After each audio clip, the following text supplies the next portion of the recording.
To start, Chair? Yep, let's start. Okay. Hello, everybody, and welcome to our forum, our candidate forum for the state treasurer position for the Democrats who are running in May.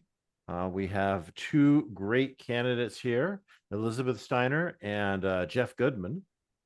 And we have 7 questions planned out for them. And the first one is a secret question they haven't heard yet, so that should be fun. And and they have 3 minutes to answer each question. So usually we have more than 2 candidates, and so we can kind of randomize who answers which one. But in this case, with only 2 candidates, if I randomize it, that means somebody answers questions back to back. I didn't think that sounded like such a great idea. So we're just going to keep one or the other. So I can do a random generator here and see if we start with Elizabeth or Jeff. And it came up with 6, so I think that's Elizabeth. So we'll start with Elizabeth here. And the first secret question, I'm sure this will be a great one. Tell us a little bit about yourself and why you chose to run for state treasurer. Sure. So hi, everybody. I'm Elizabeth Steiner. I am a state senator. I've been in the legislature for over 12 years now. Perhaps more importantly, I'm a mom. I have 3 young adult kids. I'm a family physician and I'm focused on upstream prevention. And in the legislature, I've passed a variety of bills to focus on upstream prevention. And more importantly, as chair of committees, I've been chairing budget subcommittees and now the full Joint Committee on Ways and Means for 6 years. Excuse me, it's also allergy season. So I did not plan to run for statewide office. I never thought I was. I planned to live out my elected office career in the Senate. And last summer, Treasurer Reed, who is term limited, as most of you know, approached me and encouraged me to run for this position, exhorted me to run for this position, and said that he really thought I was the best qualified. So I did a lot of digging, which is what I usually do, about exactly what the treasurer does and doesn't do, and talked to a lot of people to educate myself and realized that fundamentally, becoming treasurer, I could do for exactly the same reason I became a legislator, which is to help Oregon be the healthiest state in the nation. Now, how, you may ask, does treasurer relate to helping people be healthy? And what I would tell you is the leading cause of poor physical and emotional health is financial insecurity. And the treasurer plays a critical role in improving financial security for people across the entire state. And whether that's protecting and growing the public employee retirement fund to ensure that our retirees are well funded, have their pension obligations met without putting an undue impact on existing programs, current programs, or promoting the 529 or college savings plan so that every kid has an opportunity to pursue post-high school education, or Oregon Saves, which is the retirement plan for people who don't have an employer-sponsored thing. All of those contribute. Finally, the treasurer can play a role in pushing out financial literacy education to help people become empowered to save for their and their family's financial future and financial security. They're helping moving more families into the middle class through education, through the power of savings, and the power of financial literacy. So for all of those reasons, it seemed rational that I take him up on his offer to run for this position. And that's what I've been doing for the past 7 months now. And I look forward to the other questions.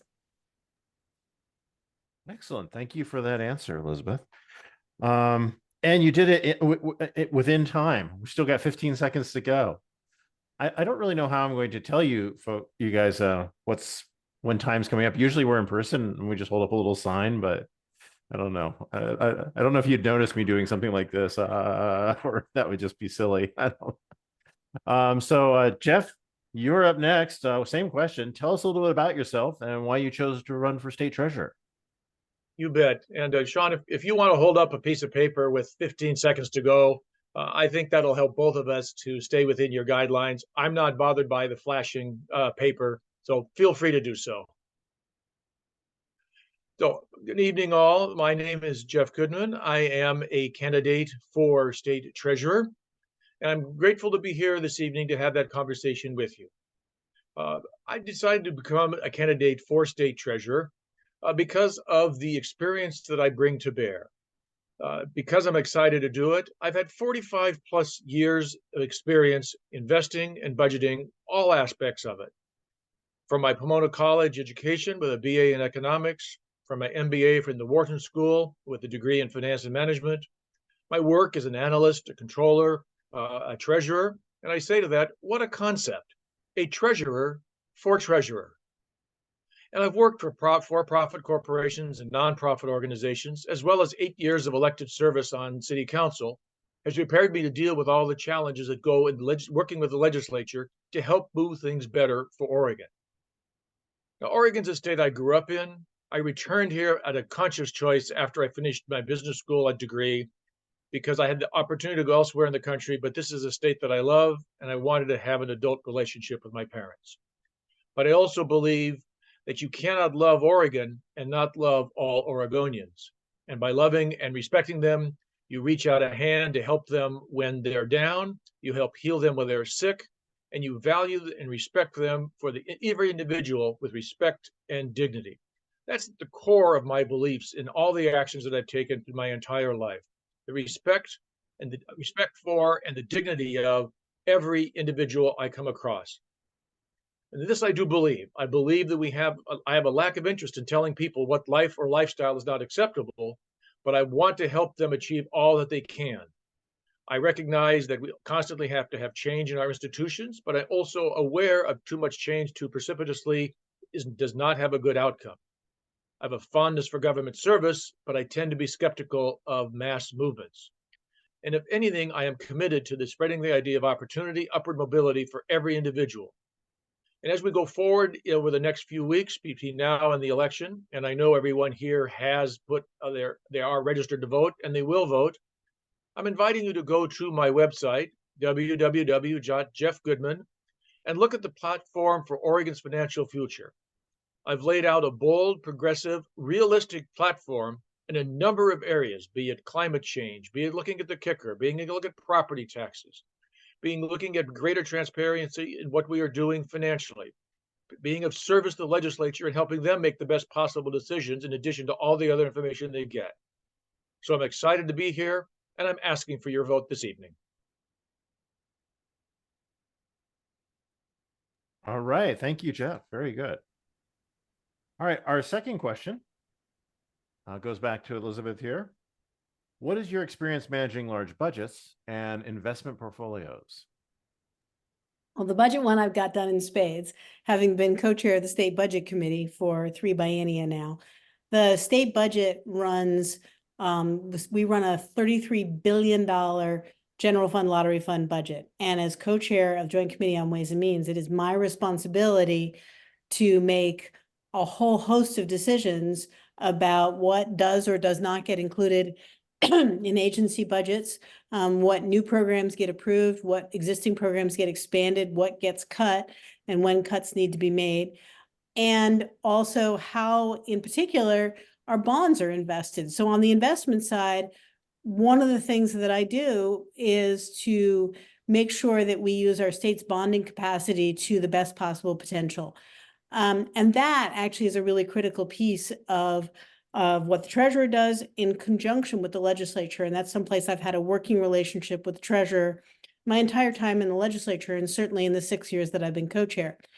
I think I would point out that while I cannot claim that I've been a large institutional investor before, that's actually not the treasurer's job. The treasurer's job is to solicit the best possible advice from a wide variety of people with a lot of expertise in this area and set a strategy for investing. And just as Treasurer Reed put together the net zero plan that we will be talking about later, that's a strategy that I look forward to implementing.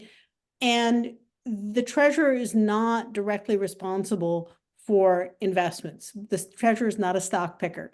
They're a strategy person, and they do that in conjunction with the best available advice. As a family physician, that's something I've been doing my entire career, is looking for the best available evidence, the best available advice, and then developing treatment plans with my patients, just in conjunction with them, just as I would in conjunction with retirees or the people whose college savings plans we're investing, then that's exactly what I'd be doing there. right, great. Thank you for that answer. And Jeff, we have the same question for you. What is your experience managing large budgets and investment portfolios? Thank you for the question. And also thank you to sending the questions to both Senator Steiner and myself in advance. I think that makes for a more productive conversation for you and for all the people who are watching this evening. So thank you for that. As I mentioned in my introduction, I bring 45 years of experience budgeting investing. I have worked at Fortune 500 companies. I've worked at startup companies. And for the last 30 plus years, I have managed my own investments, keeping myself, as I call it, in pork chops and something to drink on an ongoing basis. Every organization I've been involved with, I've either been the treasurer or the chair or the vice chair.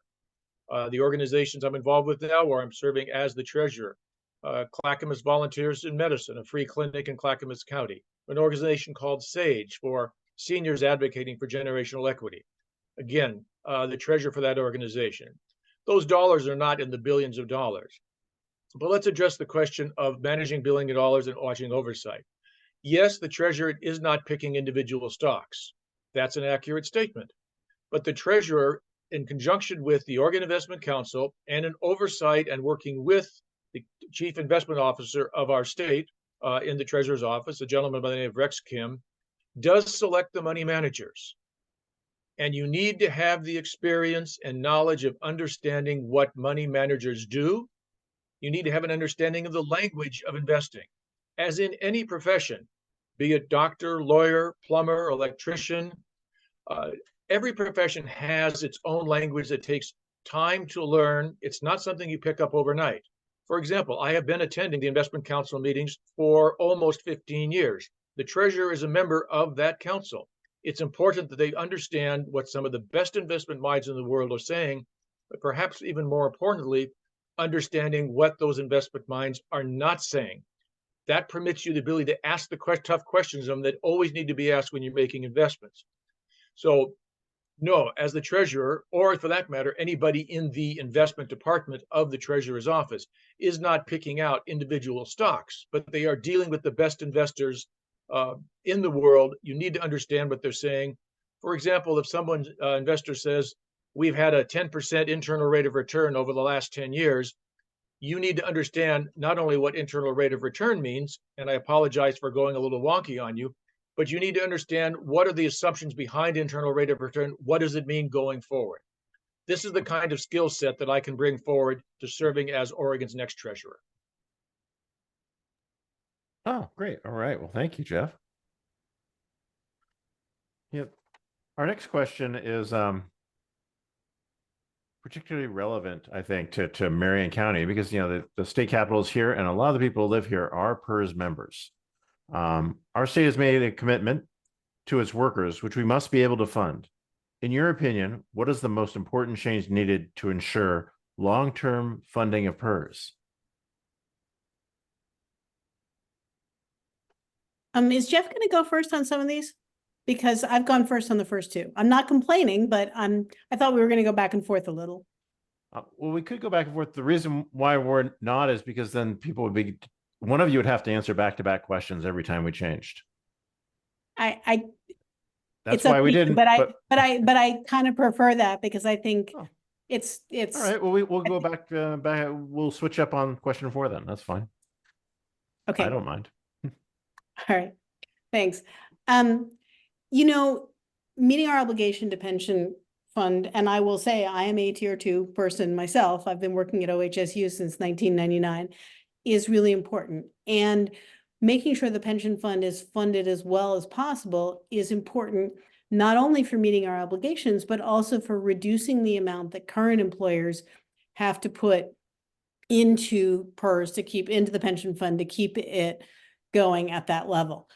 The pensions of Oregon workers, of state employees, will always be protected but what won't be protected ultimately if we don't do it well is current program. And that's one of the reasons that I care so deeply about this, because I want to be sure we have enough teachers in classrooms, enough troopers on the highway, enough nurses at the state hospital. And that's what we have to do. That we'll only be able to do if we are able to make sure that our pension system is well funded and current employers aren't having to put a lot of money in there. Ultimately, the pension system will be well funded by having the right investment advice, by the right investment managers, by the right strategies, by being aware of what asset classes, for example, are more likely to be at risk due to climate change or other significant issues, or global conflict, or a whole variety of other things. And those are all things that we have to be thinking about. What I would point out is that there is no one thing that we can do that will dramatically change the funded status of Oregon Public Employee Retirement Fund, nor is it a short-term fix. Investment is a long-term process, right? And investing, especially in a large institutional investor like the state of Oregon's pension fund, has to be considered on a multi-decade process rather than looking at any given year or two, or even sometimes even 5 years, to ensure that we have the right balance of things and that we're not over responding to any given circumstance. So I plan to take a long-term approach to really look at this from a holistic perspective and to do everything we can to increase the funded status, which will in turn allow current employers to direct more of the money in their budgets toward program rather than paying down our unfunded liability. All right. Thank you, Elizabeth. And then Jeff, same question. Our state has made a commitment to its workers, which we must be able to fund. In your opinion, what is the most important change needed to ensure long-term funding of PERS? Again, thank you for the question. And again, thank you for having it in advance. First, a value statement. PERS is not some kind of bonus payment after retirement. Whether it's earned already or whether it's something that we promised employees could be earned, that's a commitment that we have made. We simply can't, as I call it, order dinner in a restaurant and then later try to negotiate the bill down simply because we're no longer hungry. In recent history, the legislature has voted on 2 significant cuts to PERS. 2013, Senate Bill 822, if my memory is accurate on the number, and that was overturned by the Supreme Court as it was largely determined not to be legal. And then in 2019, the legislature went through some impressive legal, I'll call it acrobatics, but nonetheless doing some reductions, but nonetheless, as I call it, was a slap in the face to thousands of public employees. Now, my opponent, Senator Steiner, her voter pamphlet talks about protecting the retirement Oregonians worked hard for, yet she voted in favor of both of these bills. I've made it very clear in opinion pieces that I've written that I would advocate for additional funding into the PERS program to address that unfunded liability. In the voters, not in the voters pamphlet, but in my platform statement, which I'm going to hold up here shamelessly, a platform for Oregon's financial future, we can put additional money into that. The next question to ask from that is, what's the source of that money?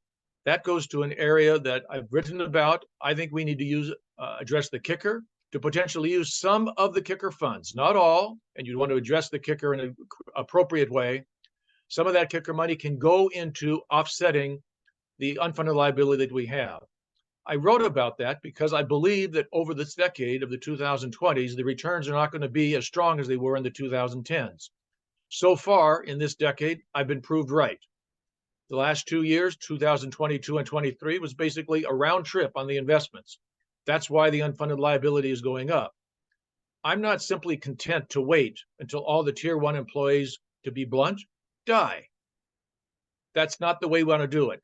Now, is that a trade-off? Absolutely. But we've got a big trade-off now because the dollars going in to fund our PERS retirement, which have been appropriately earned, are dollars that are not going to support other programs and services. So I invite you to go to my website, take a look at the platform, and we can go forward from there in taking care of our PERS requirements. All right. Thank you, Jeff. So we'll switch up the order here on question number 4 and go back to Jeff again. The Oregon legislature recently made changes to divest from fossil fuels. The Treasury has received criticism of Russian-linked investments. Voters generally believe that a budget is a statement of values. When you are elected, what would be your highest priority to change in the state treasury? You bet. Just a gentle thought to initiate, and this is what you get when you have a treasurer who likes to look at the details. I think that's our 3rd question, not our 4th, but so thank you for that. Um, you bet.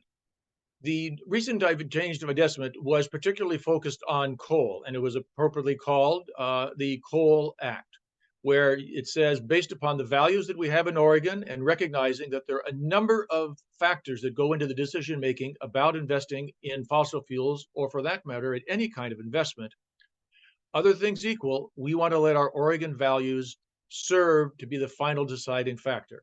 That is appropriate. It's been suggested by some, not by myself, but it's been suggested by some that, gosh, climate change, divestment, what if Oregon doing something isn't going to make a bit of difference? Well, I disagree with that. You have to start somewhere, and Oregon has an opportunity to take a leadership position once again when it comes to environmental issues. But let me be very perfectly clear.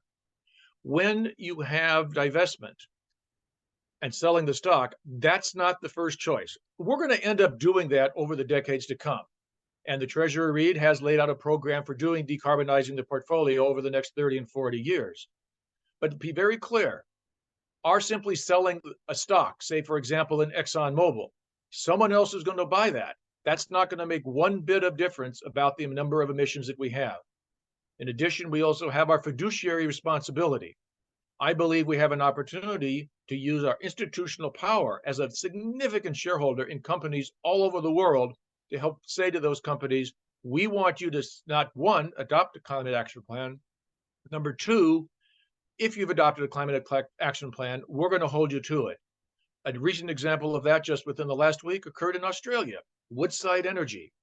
A number of the institutional investors in Australia and elsewhere in the world said to Woodside, what you're doing is not enough. You need to do more. They have gone back and they're starting to do more. This is the kind of thinking I want to bring to serve on the question of divestment. Having said all of that, and I've said a great deal, there is no question that as an economy in the state, in the country, we have to decarbonize. That's just a simple given. If we don't, we are in huge trouble. So the decarbonization overall has to go forward, or we're going to be a part of that through our holdings and through what else, other actions that we can take. All right, great. Thank you, Jeff. And now, Elizabeth, the same question. The Oregon legislature recently made changes to divest from fossil fuels. The Treasury has received criticism of Russian-linked investments. Voters generally believe that a budget is a statement of values. When you are elected, what would be your highest priority to the state treasury? To change at the state treasury, sorry. There are a lot of questions set up in there, but let me start by saying that I was proud to be one of the co-chief sponsors of the Coal Act because I believe in the goals that are set forth there. I think the other piece that's important is to point out that the reason that I have focused my committee work in the legislature on budget is because I agree that budgets are moral documents.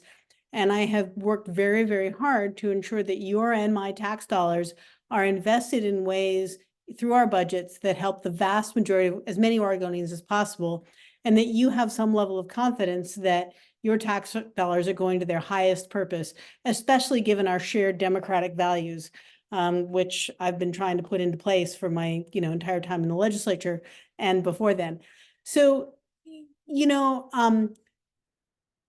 it's really important when you think about the investment portfolio of the state to think about it in a very holistic way and a granular way simultaneously. And by that, I mean, we have to think about, for example, getting the portfolio to net zero. And Treasurer Reid, as you know, I think, got the Oregon Investment Council to adopt that as a strategy, the strategy for that over the next several years, decades, really.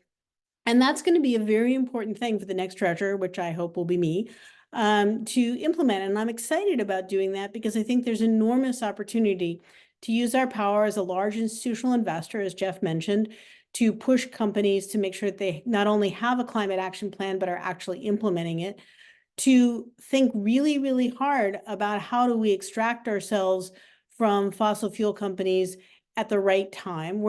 That's not going to be tomorrow, and it's not going to be July 1st of next year, but it won't be 10 years from now either, I don't think.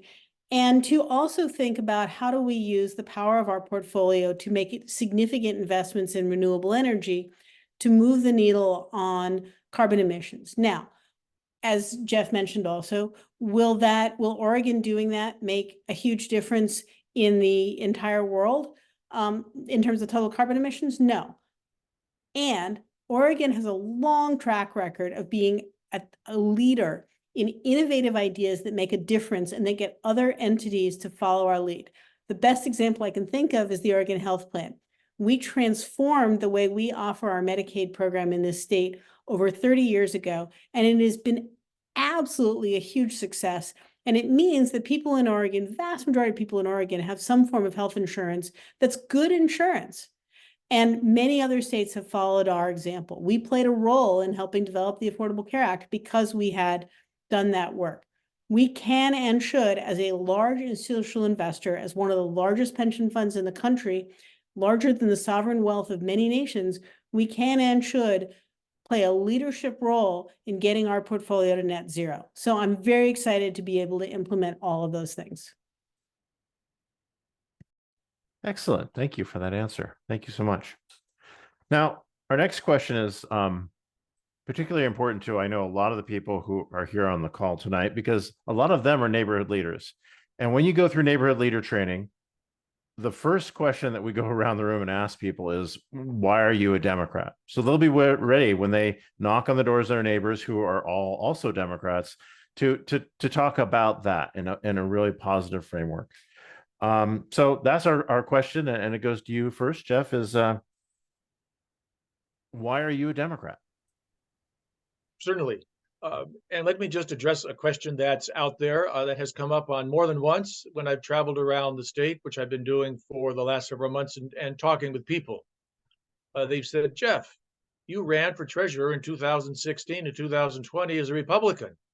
Now you're running as a Democrat. Tell me why. It's a good question. My values haven't changed. I've spoken to them.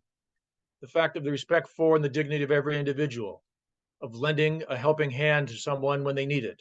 If someone's sick, working to heal them, and to giving them the opportunity to have equality of opportunity in fact, and not just simply in theory. I was a Republican for most of my life, but growing up in Oregon in the 1960s and 70s, I never thought I would feel out of place in the party of Tom McCall. I do now. And to be very clear, I did not support, I did not vote for the previous president. To be asked to show fealty to an obvious, I think, hateful, bigoted con man such as that, to stay in the Republican Party that I grew up with, it was just simply, if you will, the final straw. It was a number of reasons, but the party over the last several years has moved away from me. My values made my journey to the Democratic Party inevitable. Pro-choice, economic justice and equity, environmental stewardship, stop corporate giveaways. And I've identified a number of the ways I feel about that, and I'm going to be shameless on this, on holding up my platform for Oregon's financial future. Again, I encourage you all to go to that. But I'm a Democrat because the values I've had to help people have been with me all my life. And I'm now happy to be a part of the Democratic Party, to bring the skill set that I have investing, budgeting, and the values, which I think are relatable to any Oregonian, to serve as Oregon's next treasurer. All right, thank you so much. And Senator Steiner, why are you a Democrat? Well, I could say that my grandparents were Democrats and my parents were Democrats, and I've been a Democrat. And I could say more specifically that our family have been Democrats for generations because we believe that government plays an important role in helping people get back on their feet. We believe that government should let people make their own choices about who they love, about their own healthcare, about reproductive health care, for example, about how they form their families. We believe that government plays an important role in protecting public safety, in providing public education, in helping people who need health care. And if you look at my endorsements, which include the vast majority of our public employee unions, which include Planned Parenthood, Action Advocates of Oregon, which includes Basic Rights Oregon, which includes the Oregon League of Conservation Voters, and many, many more, you'll see that these entities recognize that the work that I've done over my 12 plus years in the legislature have demonstrated that I've walked the walk, that I've lived those values, that I've worked in the ways to promote those values for people across the state. I'm very proud to be a Democrat. I'm very proud to have been a Democrat for many, many, many decades. And I'm very proud to continue to support democratic values that I have been supporting for as long as I can remember. Great. All right. Thank you so much. And next question to you now, Jeff. From an investment standpoint, what do you see as the costs, risks, benefits, and opportunities of the 2024 pathway to net zero? What do you see as some of the best investments today in a move towards net zero? You bet. Another good question, a very modest, small question. When we talk about investing, we always have to keep in mind the fiduciary responsibilities that we have. The single biggest investment category, investment asset that we have are the assets that we are investing on behalf of PERS benefits, PERS retirees, and we have a fiduciary responsibility. Yet at the same time, we also have to be able to have those responsibilities be consistent with the values that we hold. Now, this is not something that is going to happen overnight, particularly with respect to decarbonization of the portfolio, but it's something that we can move forward to. The investment plan, the climate action plan that was recently presented at the Oregon Investment Council, had two major elements. One, and both of us have talked about this, is using the institutional power that we have as one of the largest pension funds, not only in the United States, but also throughout the world, but joining with other institutional investors to say to companies, we want you to hold you to your plan, or if you haven't put a plan in place, we want you to get a plan in place. Because the decarbonization of our economy going forward has to occur, but it's not something that is going to occur overnight. Secondly, element of that plan was tripling our investments in new renewables, going from 2 billion to 6 billion over the next 13 years. In a growth, if you look at an investment perspective, there's two kinds of investing, speaking very broadly. You've got growth or opportunity growth investing, and you've got value investing. Value investing goes for mature companies. They have their ups and downs. Growth opportunities goes when you see new technologies, and there's a number of new technologies that are out there in the climate area. There's a lot of opportunities to make a lot of money in the growth area. But if you look at the question of going from 2 billion to 6 billion, and I always get suspicious when I see a single standalone number. All of you listening to us tonight might say 2 billion to 6 billion over 13 years. That's really great. Well, you go back and you look at compound annual interest. To get from that over the time period between now and then of 2035 is a compound annual rate of growth of about 9.2, 9.3% per year. If you go back and you look at the two areas where we're going to be focusing those increased renewable investments, those are in the real assets and private equity, and you look at how we've done over the last 10 years, and again, how we did it over the last 10 years is not necessarily predictive of the future. The past is not necessarily prologue. But in the last 10 years, we've actually done better than 11%. So if we did everything the same that we've been doing, we'd actually be doing less than what we've been doing over the last 10 years. That's not acceptable. We can do better. Now, that's a long-term perspective. Short-term, what are a couple of things that we can do? Number one, there's opportunity for carbon credits out of the 1 million acres of land that we own as a state, and we'll also add in the counties where we have opportunities come together. Between the state and the counties, there's probably close to 1.5 million acres of land with forest and or rangeland. Carbon credits are going for about 25 to 50 bucks an acre. 1 million acres, it's 25 to $50 million a year that could go toward the Common School Fund. Now, given the size of the Common School Fund and the requirements for funding education, is that a lot? No, but it helps. Secondly, another item we can do short term is when the state issues debt, we have to put out a bond prospectus. That bond prospectus is, as I've described it as many times, it's a document written by lawyers for lawyers. But you have to read Jeff, it. thank you very much. You've gone over I time apologize. there, but great answer. Thank you. You bet. And then Senator Steiner, same question for you from an investment standpoint. What do you see as the costs, risks, benefits, opportunities of the 2024 pathway to net zero plan? What do you see as the best investment today in a move towards net zero? It's a very compound question, but I'll do my best. One of the things that's important to remember is that there is a federal definition of what a fiduciary of a pension fund is and what they have to do. And that is the very first thing that the treasurer always has to focus on. So as we take that into consideration, how we move to net zero and how we think about what investments we make, we have to focus first on making sure that we actually grow the pension fund, because that's our job, right? And that's what the federal government expects us to, and that's what we're held accountable for. That being said, it is 100% possible, as we take a thoughtful, systematic approach to disinvesting from high carbon emitting entities and investing in low carbon or carbon offsetting entities, to meet both our fiduciary responsibility and our goal of reducing our carbon in our portfolio and getting to that net zero goal by 2050, if not sooner. There are a variety of strategies we can use, and I don't think there's any one investment. Once again, investing a fund this size is a very, very complicated endeavor that requires investing in lots and lots of different types of assets and lots of different asset classes.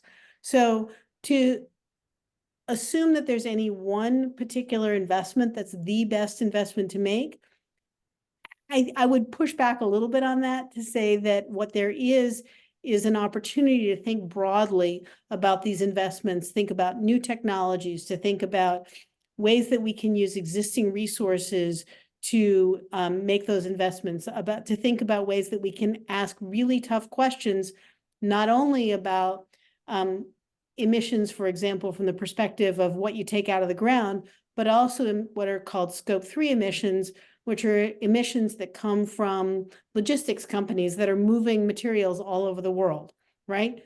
Those carbon emissions need to be taken into consideration as well. Climate risk for companies, again, like logistics companies, for example, that are affected by extreme weather events, those have to be taken into consideration. And as we think about all of these different pieces, then we can start to put together a comprehensive, systematic, multifactorial plan that minimizes risk, maximizes opportunity, and meets our fiduciary responsibility.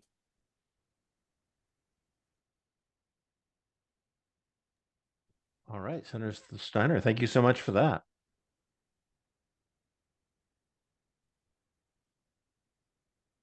All right, and we're down to our last question, and I've been told that our chair, Marion also has a question for you guys before you finish up with your closing remarks. So Jeff, please tell us about each of the public-facing programs of the state treasurer and your thoughts about them. The unclaimed property, ABLE savings accounts, 529 college saving plans, and Oregon Saves. That's 4 things in 3 minutes. Okay, I could either talk really, really fast or try and cover them overall, but let me do it as briefly as I can and get all 4. Unclaimed property. It's property that's been abandoned or the state's been unable to find the owners. It's turned over to Oregon and held in trust. The state does get to keep the interest if they aren't unable, or if they are able to find the person who it belongs to. I think we want to recognize that this is money or assets which belong to somebody else, and we want to do everything we can to get it to them if it is at all possible. One thing I'd push for as treasurer is to have the federal government remit our unclaimed U.S. savings bonds principal to state unclaimed property funds. There's a new law in Congress that the U.S. Treasury is sharing ownership information with the state's unclaimed property programs, but it's not remitting the actual asset or the principal. Oregon's share of that could be $160 million, in large part from unredeemed war bonds. ABLE savings accounts. They're similar to 529 accounts. They're tax advantage for specific types of expenses for people with individuals. It's a terrific program. They want to keep working to ways to help people for that, but it's a great program and we want to do all we can to expand it. And I'm very happy to say, both in the college savings program and the Oregon Saves program, they are dealing with the questions of how do we get the information out to more people to get everybody signed up. The Oregon Saves program in particular was a great program started by Treasurer Ted Wheeler, who did not have any previous legislative experience before he served as treasurer. And he used to be Republican before realizing his values were better at home in the Democratic Party. So these are great programs. We want to expand on them. The good news is, because I've been attending those meetings, the Oregon Saves and the 529, the boards are already in discussion and have been in discussion about how to expand the opportunities for people to participate in those programs.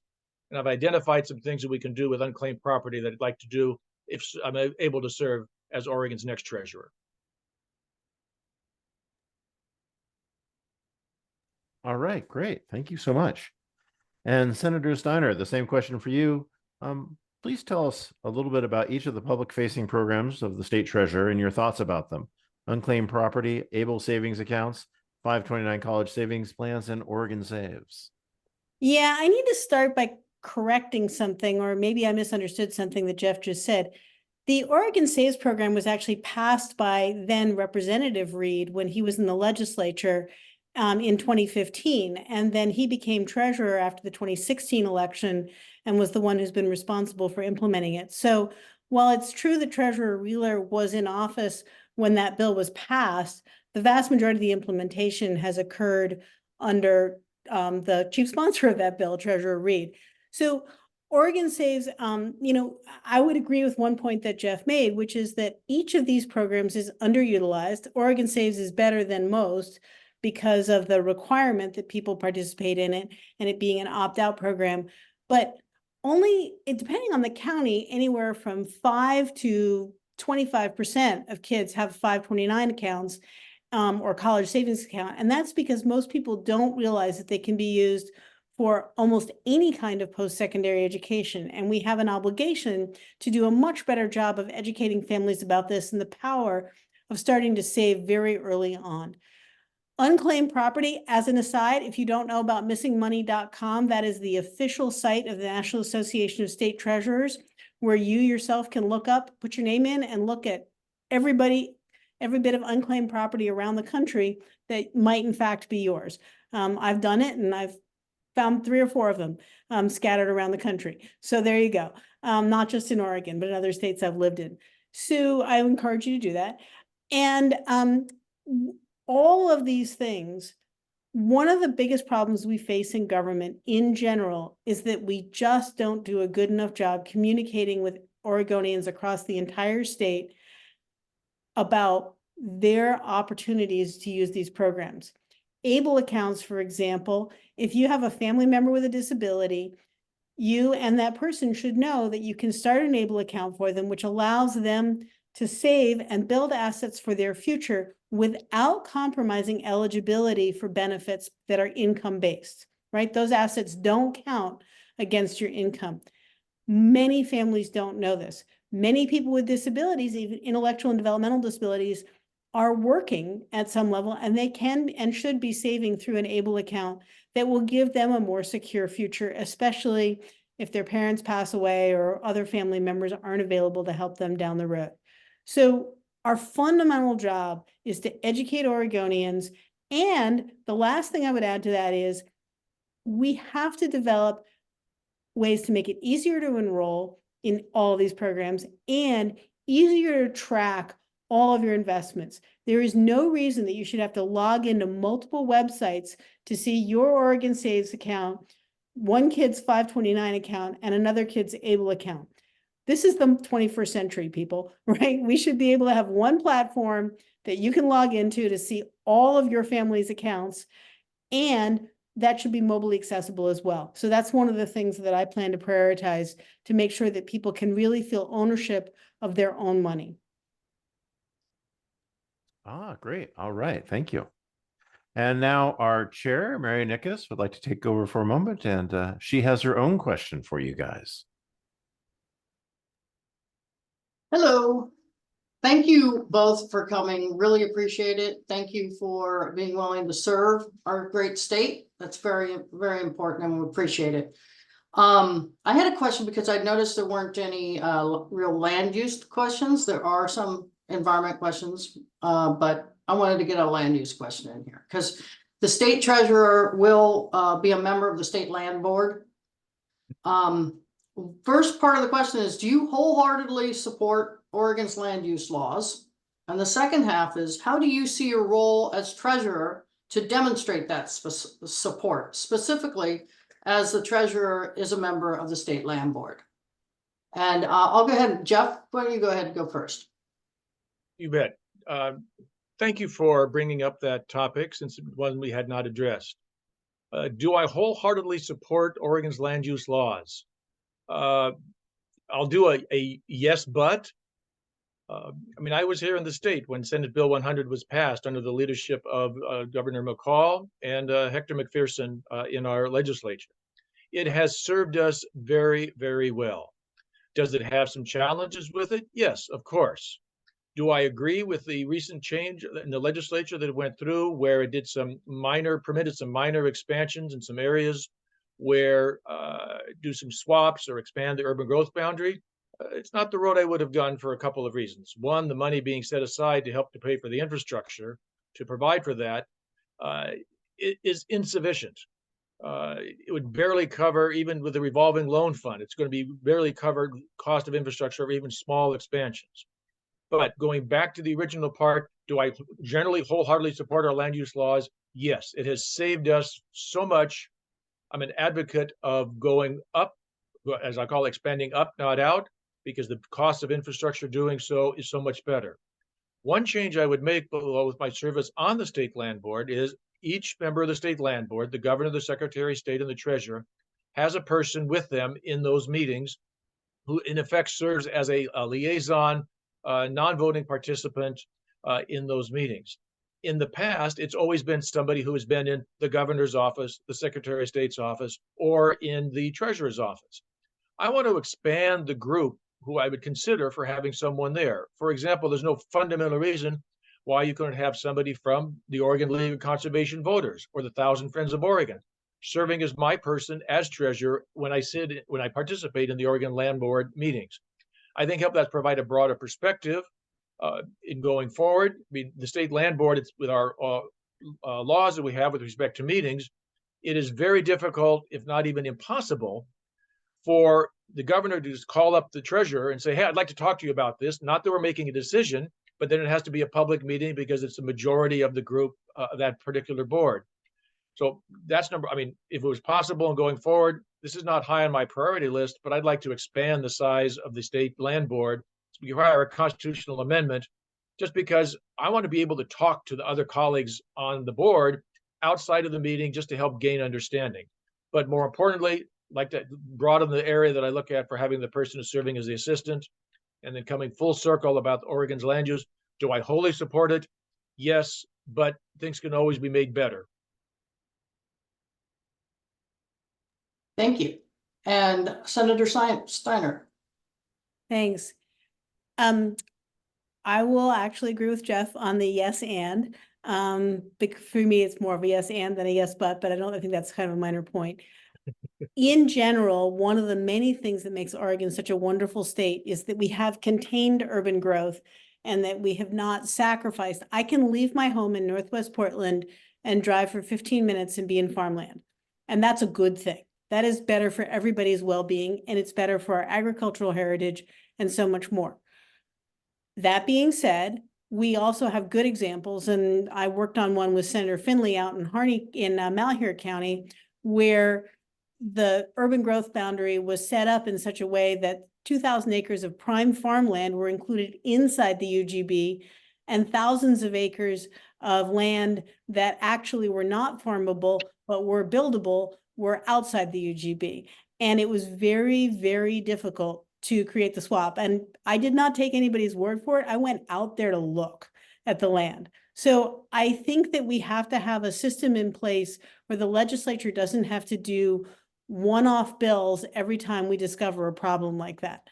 With regard to the point Jeff made about infrastructure and the land swaps and stuff, I hear him, but I would point out that a lot of the funding for infrastructure was provided in other parts of the budget and not just in the housing bills. And so I think it's important to point that out, because it is absolutely true that you have to build out the infrastructure, and some of that was in the housing bills and some of that was in omnibus budget bills. And that has been true. We've been providing funding for infrastructure for quite some time. One of the issues that I would take, one of the places I would disagree with Jeff, is about bringing outside entities into the land board. The importance of the land board is that it not be as influenced by individual stakeholders. And while I certainly am strongly supportive of the work that OLCV and Thousand Friends do, and they know that I am, as evidenced by my endorsement from OLCV, I think if you do that, then you also have to take into consideration other plausible uses for the land. Some people that are part of OLCV or Thousand Friends might not agree with some of the recreational uses that are probably quite legitimate. So we have to think about that. There are arguments to be made, especially with managed forests, some of which are the state lands and the county lands. Many of the counties depend, Hood River, for example, gets about $200,000 of income on an annual basis from carefully managed forests that are county property. And to say that we're going to convert all of those over to carbon offset lands, well, that's not the same kind of income that they're going to get. And we can't commit to putting that into state money when the counties depend on that. So there's a lot of nuance to this that I think we have to take into consideration. One of the things that I've learned in my long-term legislative service is the importance of listening carefully to a very wide range of stakeholders. And as always, and this came up in the PERS question earlier, balancing multiple goods against each other. This is something we have to do a lot. So on the land board, that's something I would do. We think about best permanent value, best ongoing value. There are a lot of different definitions and you have to listen to a lot of stakeholders, and that's exactly what I would do. Thank you. Sean, I'll let you take over. Oh, well, I think all we have left is closing statements, right? So I guess we'll have Jeff go first with the closing statement. You bet. Sean, Mary, and to all the people who are here this evening, thank you for signing up. It's a reflection of your commitment to having an engaged, active citizenry, helping to choose the next leaders in our state. I've spoken about the values that I'll bring with me to the state treasury, not to simply have while I hold office, but to actively apply them in how our state treasurer provides financial leadership to the state. I bring decades of experience investing and budgeting. The single biggest element of the treasurer's office is the over $100 billion of investable assets that it oversees in conjunction with the Oregon Investment Council and other bodies. It's important to have someone who has that experience of decades and who also understands the language of budgeting and investing. I was speaking with a friend of mine several days ago who's been in Oregon politics for several decades.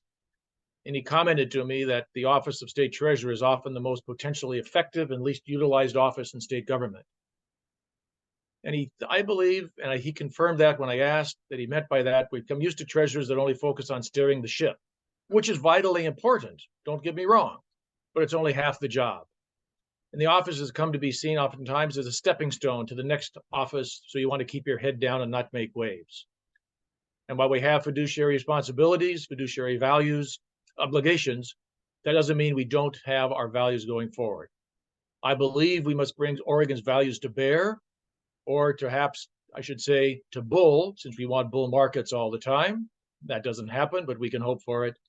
But it doesn't mean upsetting the apple cart. It means more than a head down placeholder. I've talked about some of the big picture items that I want to work to take action on in conjunction with the legislature. With regard to local property taxes, with regard to the kicker, regard to the cultural relationship between the state treasurer and the state government. Serving in Salem, it's important, but it's not the only requirement. Our Ted Wheeler, and I would disagree slightly with my opponent in this race, the Oregon State program came out of the treasurer's office. Yes, Treasurer Reed, at that time Representative Reed, took the lead in getting it through the legislature, but the ideas and the concepts originally came from the treasurer's office, from someone who had never served in Salem before. I want to let you in on a little secret. I want the chance to help Oregon, all Oregonians, to a better place.